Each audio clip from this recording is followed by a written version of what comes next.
Thanks very much, James. Well, I think really some fascinating insights on what the trends are looking like, across those main regions going forward into 2015 and moving on. Obviously, our four guest speakers there will be available in the coffee break and in the lunch break to have one-on-one discussions and answer any questions that you might have for them. But right now, it gives me my pleasure actually to reintroduce one of them again, Aaron Novoshin, who is going to introduce this next session. Aaron, please come up.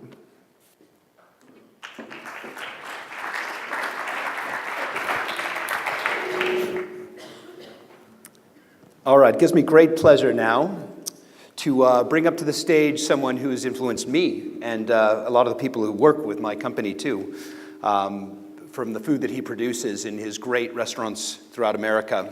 Todd English is one of the most decorated, respected, and charismatic chefs in the world. He's been recognized by several of the food industry's most prestigious publications. He's established one of the best-known restaurant brands in the nation, published 4 critically acclaimed cookbooks, and was named, more importantly, People magazine's one of their 50 most beautiful people. He's also gone on to establish himself as a successful television producer and host. In 2007, his international travel and cooking series, Food Trip with Todd English, which features him exploring the globe in search of new and local flavors, techniques, debuted on PBS. He has authored the cookbooks The Olive's Table, The Fig's Table, and The Olive's Dessert Table, and his 4th book, Cooking in Everyday English, The ABCs of Great Flavor at Home, was just released in October of 2014. Please welcome to the stage, Todd English.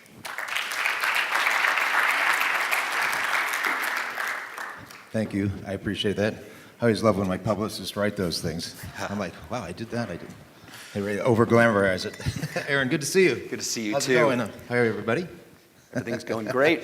Right. So I feel excited to be able to sit down and talk with you. I didn't even get to share that one of my staff is one of your staff, a woman by the name of Tiffany Faison. Oh, yeah. So okay. Tiffany used to work with me, and she's opened up some great restaurants, some Absolutely. barbecue, legit barbecue in Boston. If you can imagine that. Sweet Cheeks. Yes, Sweet Cheeks. That's a great name for a restaurant. Yes. So today, I'd love to have an open conversation about, you're coming to the UAE. You're going to be opening some establishments here, and I know that people in the UAE are extremely excited. So tell us a little bit about, why are you coming here? Why is this important to you and your brand going global? Isn't everybody? Isn't this the place to be now? It's interesting, because we were talking earlier about, in 1998, I was seduced by Steve Wynn from the Mirage and the whole his world in Vegas, and it was an interesting time because at the time there were really no chef-driven restaurants. It was still, oddly enough, even in that time, it was still a $10.99 buffet. And I think what happened and you saw in Vegas is similar to what's happening here, minus the casinos, obviously, but the fact that brands are, and chef-driven brands and restaurant brands that are known around the world are being brought here because this is a very well-traveled, well-heeled crowd that lives here in this part of the world. They go to New York, they go to London. We just heard about all the trends in London. And you're seeing that people are getting very excited about what is happening in the rest of the world. And I think, selfishly, they want it here. Absolutely. And you've got partnerships in the Caribbean, I believe, and obviously in Vegas, and here now. What do you look for in these relationships? What makes a good partner? Well, I mean, everything is your partner. And that's the most important thing. And I've learned some hard lessons. One, I opened in Mexico City, and I'm still chasing those bastards. And if they were here now, I would chase them down. And it's a very successful restaurant, and we're having, and so my point is, you gotta find the right partners that are obviously honest and hardworking and have the same values and principles that we do and are going to carry out the brand. I mean, it's very much like opening a franchise. It's the same thing. My relationship with the Vegas casinos, they do a great job managing the brand. It's the same thing here. You got to have people that are going to stay true to what your principles are, stay true to what you're doing, and make sure that all the qualities are in place. We obviously can't be here all the time, so that's one of the big parts. So in terms of that, obviously you can't, unless cloning's working here, maybe in the Emirates, I haven't figured it out yet, but you certainly can't be everywhere at once, right? And so you obviously need to keep a competitive advantage, and you seem to have been successful at having this competitive advantage, certainly in the Vegas market where I get the most exposure to your restaurants. What do you do to ensure that you've got, Todd English's name on the door, right? And that's daunting, That's all I got. That's all I got. It's a good name. It's absolutely. And what makes those experiences worthy, and how do you help ensure that consistently they can deliver on, the promise of your name on the door? Well, we are very strict about it. We put people in place that are trained by us, is number one, which is obviously it's all about training. But I think, one of the things that I felt important when I expanded was not that I can be all things to everybody, but the fact that we are really about being very comfortable in fun places. I mean, Olives has been around for 17 years in Vegas. We had the best year ever, and it's still rolling, and we do about 1,200 people a day or something crazy, numbers like that. And we just opened a pub. I just heard the last gentleman mention pubs. Pubs are becoming very popular in Vegas as well because of the casualness and the fun of them, and it kind of has many different faces. So I think it's very much about making something that's achievable, that's easy to manage, and easy to keep the energy going. And we talked about this earlier a little offline about fun, casual. Those are big words in restaurants, especially when you're going to Vegas, because everybody wants to have fun. Mm-hmm. Yeah, this whole accessibility thing, here in Dubai, there's so much of the celebrity chef at the highest end. And we obviously went to a restaurant as our opening, which was more casual. Before I even knew I was interviewing you here, I was at the biggest financial conference in the US. It's called the Restaurant Finance Conference, which takes place in Vegas in November, which was at the Bellagio. And so, I pre-booked reservations at Olives for all my meetings. This is no joke. Before I knew he was coming here, I was there. Okay. Right. And no, this is crazy. No, but I think there's something like I want to be comfortable, right? And I want to be able to host someone. I don't want to deal with things. And then the pub was a place where, NFL's on. I'm a Niners fan. It's going to happen.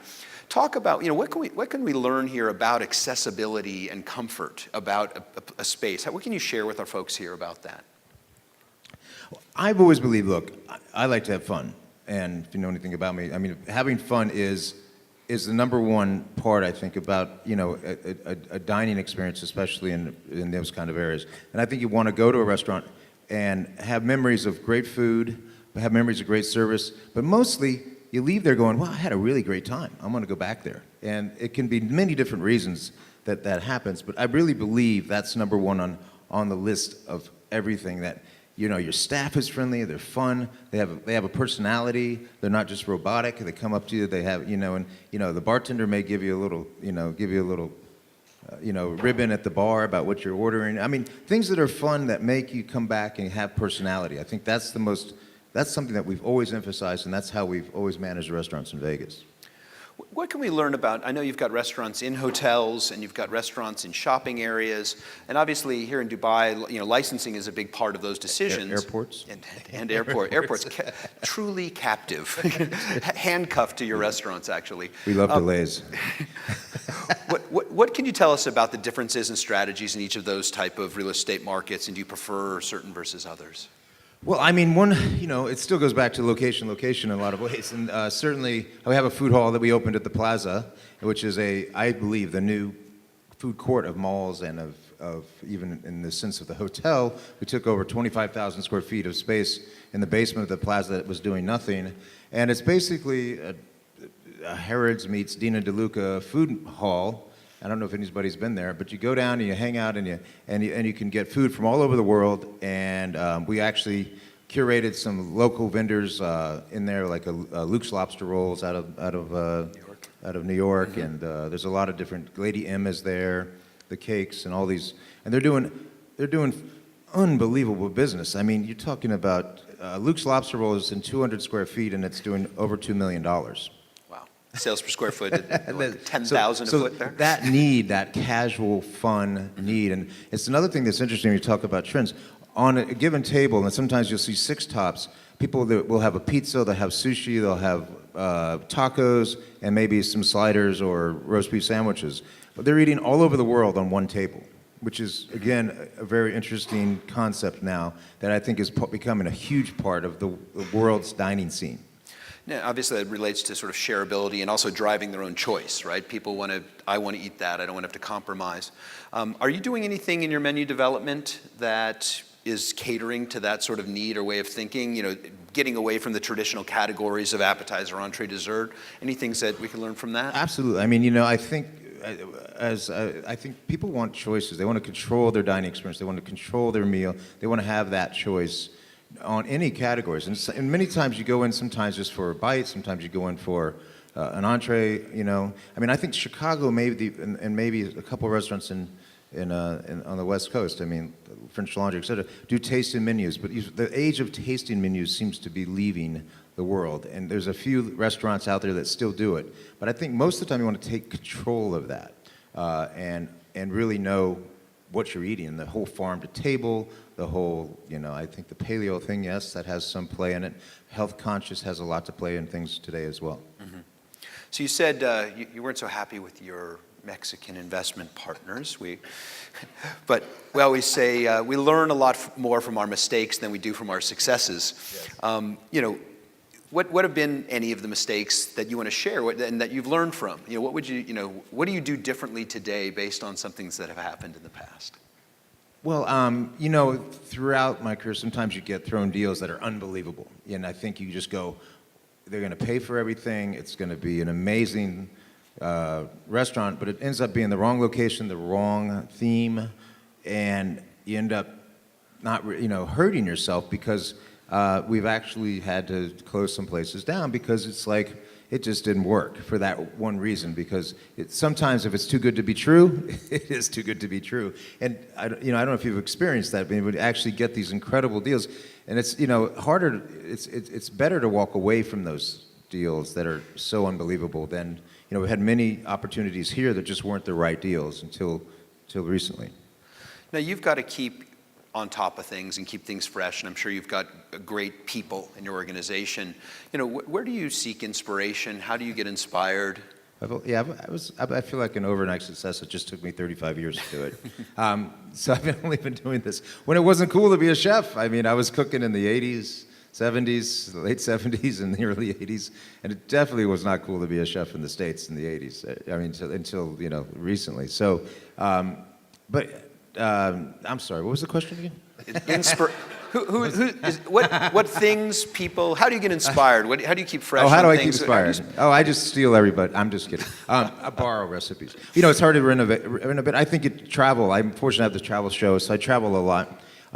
It's interesting, who was the last gentleman who was up there about Korean food and how those trends have just come. From Elliot, yeah, and I just did a whole four-part series in Korea about how the trend of Korea, and I saw it come. It's amazing how it's become, kimchi's the new guacamole. Or we're putting kimchi on our fried chicken tacos at Starbird, so we're with you, I'm absolutely. telling you, it's amazing, and there's a lot of health benefits to the fermented foods. By the way. Absolutely. Yeah. What do you think of this, in speaking of fermented and pickling and just the craft movement that you're seeing in the States? What does that mean to you, or what do you like about that? It's interesting because I think when things happen that it becomes, like New York right now is like London. I mean, the real estate is ridiculous. Rents are ridiculous. So you see things that are happening in new areas. I mean, Lower East Side used to be the place to hang out and eat, amazing food. You'd find these great little joints, and it was, I call them the younger generation, the tattooed chefs, the sort of, hipster chefs that are doing amazing things with food, and are now, you see Brooklyn, and now Brooklyn has moved out further now. It's now Queens is going to be the new hotspot. Mm-hmm. So it's sort of this desperate struggle in a way to create and do things and innovate creates cool new hip dining scenes. And a lot of that is now artisanal. I walked by a donut shop on 20th Street the other day, and it happened to be right next to my gym. I avoided it though. It's right between a Soul Cycle and my gym, and there it was, this artisanal donut shop with a line out the door. I mean, there must have been 150 people. So Yet it's donuts, but it's donuts redone. And, you know, it was kind of like cupcakes when they came in, and there was the lines of cupcakes. But I think, you know, I feel like you see things that happen because, you know, they are farm to table, they're new trends, they're what people are looking for, and that's what drives it. It's demand. And like fried chicken, I mean, fried chicken's become ridiculously hot again. Absolutely. In New York. So, personally, if we were to show up and you've been hanging out in New York and you're not on the road, you know, what do we find in your refrigerator? It's my refrigerator. Other than things growing. Yeah, other than a petri dish approach. Things fermenting. Fermenting. Natural fermentation. No, you know what? I like to cook at home. When I will do some experimenting at home. I have 3 kids. They come over, we cook and hang out. So that's often. But there's always a good type of some pastas, some canned tomatoes, great cheeses, good bottle of champagne, a few bottles of wine, some craft beers. And then the rest is, we don't get delivery in New York, which is great. You can a lot of leftover containers. A lot of leftover containers, and Absolutely. that also works too.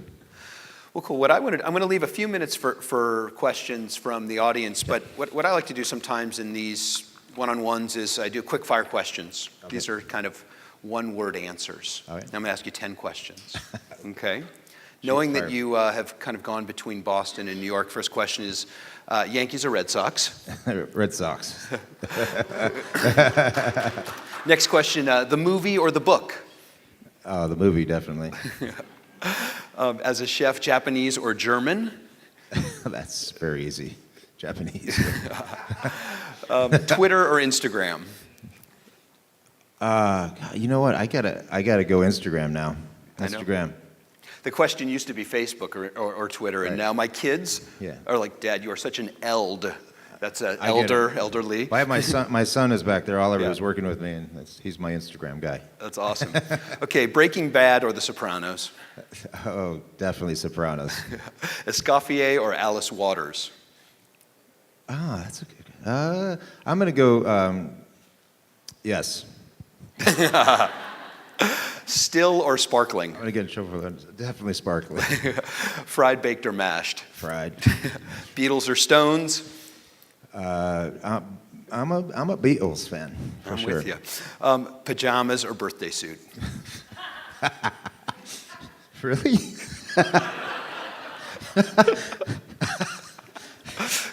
It depends what I had to drink that night. Fair enough.